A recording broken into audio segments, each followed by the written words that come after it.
জুলাই জাতীয় সনদ স্বাক্ষরের মধ্য দিয়ে নতুন বাংলাদেশের জন্ম হয়েছে বলে মন্তব্য করেছেন প্রধান উপদেষ্টা ডক্টর মোহাম্মদ ইউনূস। শুক্রবার জাতীয় সংসদ ভবনের দক্ষিণ প্লাজায় জুলাই সনদে স্বাক্ষর শেষে বক্তৃতায় এ মন্তব্য করেন তিনি। প্রধান উপদেষ্টা বলেন, এই সনদ দিয়ে দেশ পরিবর্তন হবে এবং এটি বিশ্বের বিভিন্ন প্রান্তে আলোচিত হবে। বিস্তারিত নূর মোহাম্মদ ভূঁইয়ার রিপোর্টে। দীর্ঘ ৮ মাসের সংলাপ ও মতৈক্যর প্রক্রিয়ার মধ্য দিয়ে চূড়ান্ত হওয়া ঐতিহাসিক জুলাই জাতীয় সনদ অবশেষে স্বাক্ষরিত হয়েছে। রাজনৈতিক দলগুলোর স্বাক্ষরের পর প্রধান উপদেষ্টা এবং জাতীয় ঐক্যমত কমিশনের সভাপতি অধ্যাপক ডক্টর মোহাম্মদ ইউনূস চুক্তিতে স্বাক্ষর করেন।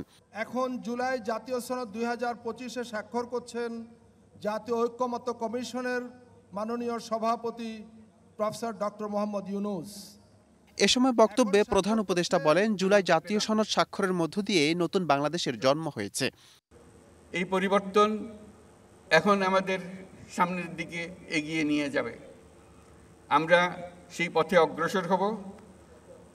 আমাদের জন্য আজকে নবজন্ম, আমাদের নবজন্ম হলো আজকে। এই স্বাক্ষরের মাধ্যমে আমরা নতুন বাংলাদেশের সূচনা করলাম।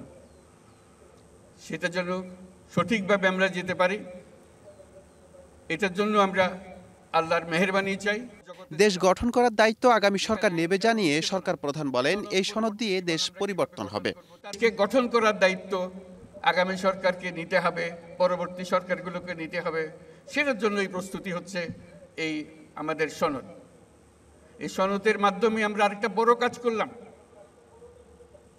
আমরা বর্বরতার থেকে সভ্যতায় আসলাম। আমরা এক বর্বর জগতে ছিলাম, যেখানে আইন কানুন ছিল না, মানুষের ইচ্ছায় যা ইচ্ছা তা করতে পারত।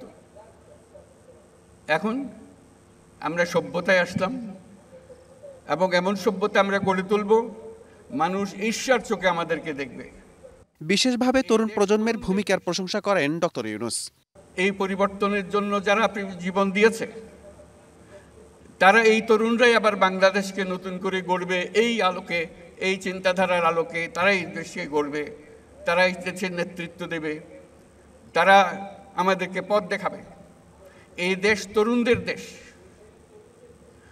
এখানে 18 কোটি মানুষের মধ্যে অর্ধেক মানুষ হলো 27 বছরের নিচে। চিন্তা করেন কীরকম তরুণ এই বাংলাদেশের মানুষ।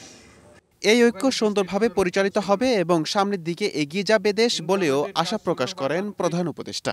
এই যে ঐক্যমতের মাধ্যমে যে কঠিন কঠিন কাজ সমাধা করা যায়, আমরা যে বর্বরতার থেকে সভ্যতায় এসেছি তার প্রমাণ রাখা যায়, কার্যে প্রমাণ করতে হবে। এখন তো কাগজে আমরা প্রমাণ করলাম, সেই সভ্যতা আমরা নিয়ে আসলাম। নূর মোহাম্মদ ভূঁইয়া, এশিয়ান টেলিভিশন, ঢাকা।